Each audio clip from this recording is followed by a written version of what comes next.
नमस्कार।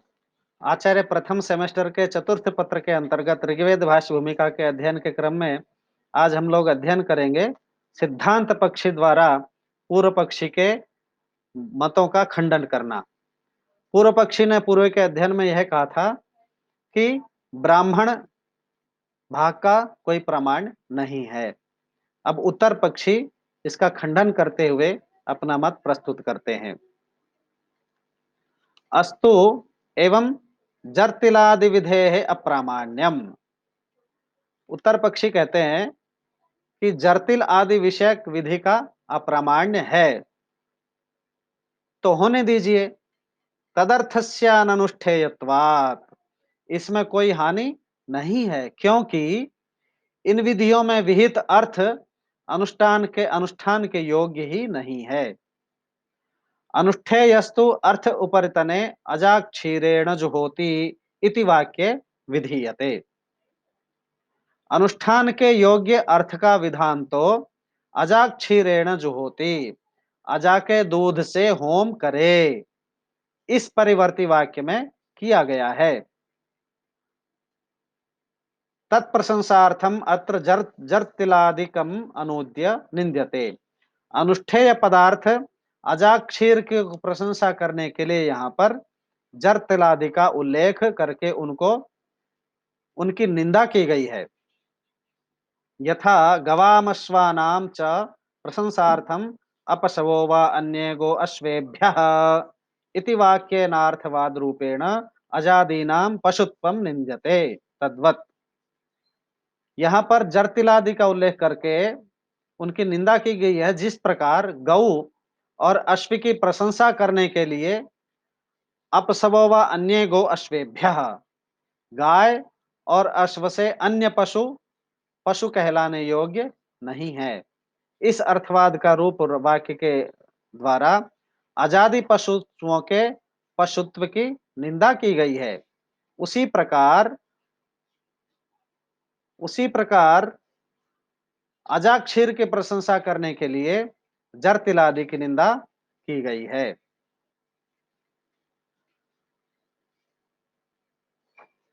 जर्तिलादि विधि अत्र निंद्यमानोपि क्वचित शाखांतरे भवेदिति चेत।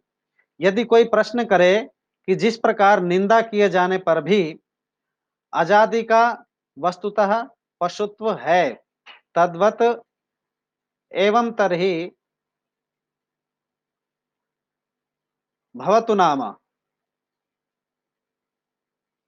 प्रामाण्यमपि तच्छाखायाध्यायिनम प्रति भविष्यति। उसी प्रकार जर्तिलादि की विधि यहाँ निंदा की जाने पर भी किसी अन्य शाखा में हो सकती है।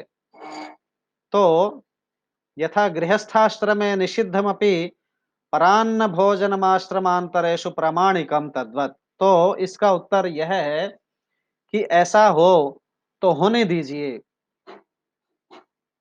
इस विधि का प्रामाण्य भी उस शाखा के अध्येताओं के प्रति होगा। जिस प्रकार गृहस्थाश्रम में दूसरे के अन्न का भोजन करना निषिद्ध है होने पर भी अन्य आश्रमों में प्रामाणिक है, उसी प्रकार जर्तिलादि की विधि किसी अन्य शाखा में प्रामाणिक हो सकती है। अनेन न्यायेन सर्वत्र परस्पर विरोधौ विधि निषेधौ पुरुष भेदेन व्यवस्थापनीयौ।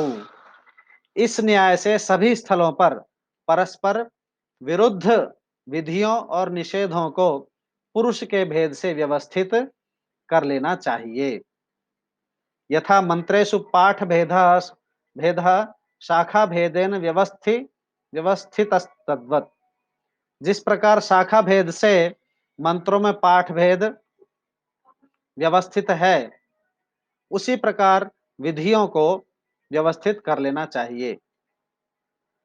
तैत्तिरीयाः वायवः स्थोपायवः स्थ इति मंत्रम आमनन्ति। तैत्तिरीय शाखा वाले जो अध्येता हैं वे वायवः स्थो वायवः स्थ ऐसा मंत्र पाठ करते हैं और वाजसनेयस्तु उपायवः स्थ इत्येतं भागम नामनन्ति। वाजसनेयी शाखा वाले जो हैं वो उपायवः स्थ इस भाग को नहीं पढ़ते। प्रत्युत शतपथ ब्राह्मणे भागोनूद्य निराकृतः तथा सूक्तवाक मंत्रे शाखांतर पाठम निराकृत्य पाठांतरम तैत्तिरीयाः आमनन्ति। वादसनेय शाखा वाले उपाय अवस्था इस भाग को नहीं पढ़ते हैं, अपितु शतपथ ब्राह्मण में उस भाग का उल्लेख करके उसका निराकरण किया गया है। इसी प्रकार सूक्तवाक मंत्र में तैत्तिरीय शाखा के जो अध्येता हैं, अन्य शाखा के पाठ का निराकरण करके अन्य पाठ की स्थापना करते हैं। यद ब्रूयात् सूपावसाना च स्वध्यवसाना चेति प्रमायुको यजमानस्यात् इति निराकरणम्। यद ब्रूयात् यह जो है इसके द्वारा इस वाक्य में अन्य शाखा के पाठ का निराकरण किया गया है।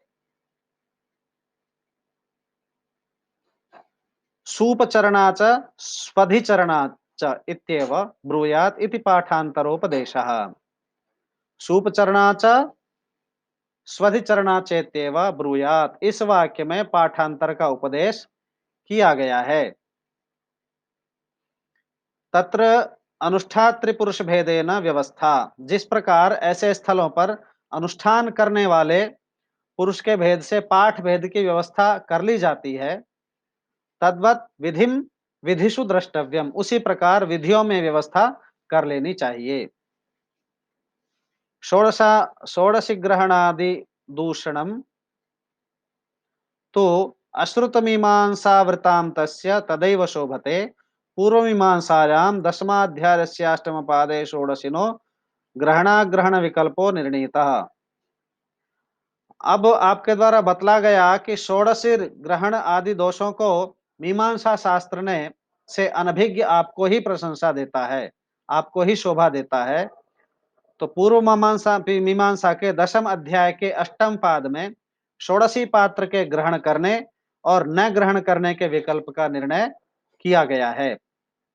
द्वितीयस्याध्यायस्य प्रथम पादे कालांतर भावी फल सिद्ध्यर्थम अपूर्वम निर्णीतम।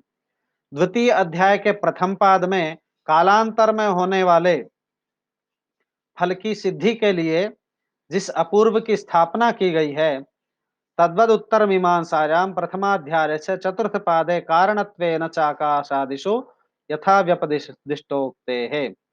उसी प्रकार उत्तर मीमांसा में प्रथम अध्याय के चतुर्थ पाद में कारणत्वेन चाकाशादिषु यथा व्यपदिष्टोक्ते है, इस सूत्र में जगत के कारण इत्यस्मिन् सूत्रे जगत कारणे परमात्मनि श्रुति प्रतिपत्तिर निराकृता। जगत के कारण परमात्मा के विषय में श्रुति वाक्यों में जो परस्पर विरोध है उसका निराकरण किया गया है। द्वितीयाध्यायस्य प्रथमे पादे आरंभणादिकरणेषु करणे तु असद्व्यपदेशान्नेति चेत न धर्मांतरेण वाक्य शेषात्। द्वितीय अध्याय के प्रथम पाद के आरंभणाधिकरण के असद्वयदेशान्नेति चेत न धर्मांतरेण वाक्य शेषात् इस सूत्र में निर्णय किया गया है। तैत्तिरीय वाक्यगतस्य असत् शब्दस्य न शून्य परत्वम किंतु अव्यक्ताव्यस्थ परत्वमिति निर्णीतम। तैत्तिरीय वाक्य के असत शब्द का अर्थ शून्य नहीं है किंतु अव्यक्ताव्यस्य है, अर्थात तथा जैमिनि ही चोदना सूत्रे विधिवाक्यम धर्मे प्रमाणमिति प्रतिज्ञाय औत्पत्तिक सूत्रे तत्प्रामाण्यम समर्थयामास।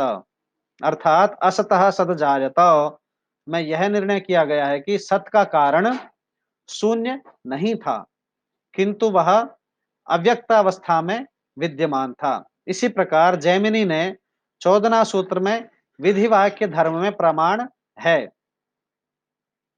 यह प्रतिज्ञा करके औत्पत्तिक सूत्र में उस विधि वाक्य के प्रमाण का समर्थन किया है। व्यासोपि शास्त्रयोनित्वात् इति सूत्रे वेदांतानां ब्रह्मणि प्रामाण्यम प्रतिज्ञाय तत्तु समन्वयात इत्यादि सूत्र ही समर्थयामास। व्यास ने भी शास्त्रयोनित्वात् इस सूत्र में वेदांत वाक्यों का ब्रह्म में प्रामाण्य है, यह प्रतिज्ञा करके तत्तु समन्वयात् इत्यादि सूत्रों के द्वारा उसका समर्थन किया है। तस्मात् अमीमांसकस्य तव पूर्वोक्तस्थान्यवद न्यधन्यायो दुष्परिहरः। इसलिए स्थाणु और अंधे आदमी का जो न्याय हम पहले दे चुके हैं, वह मीमांसा शास्त्र से अनभिज्ञ आपके साथ अपरिहार्य है।